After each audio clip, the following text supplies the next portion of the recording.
एक उदाहरण तुम्हाला मी सांगतो. घरामध्ये लहान मुलीचा वाढदिवस खूप छान आनंदाने साजरा करतोय.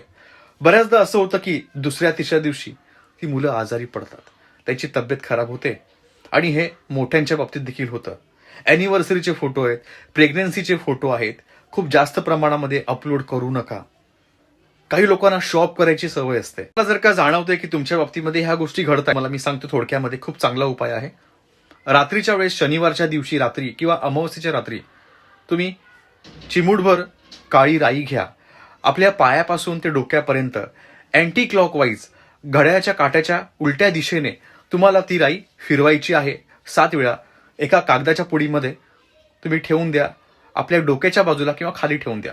दुसऱ्या दिवशी ती जी राई आहे ती चौकामध्ये टाकून द्या. लोकांच्या पायाखाली ती आली पाहिजे आणि पायाखाली आल्यानंतर ती नजर उतरली जाईल. खूप चांगला उपाय नक्कीच करा. धन्यवाद.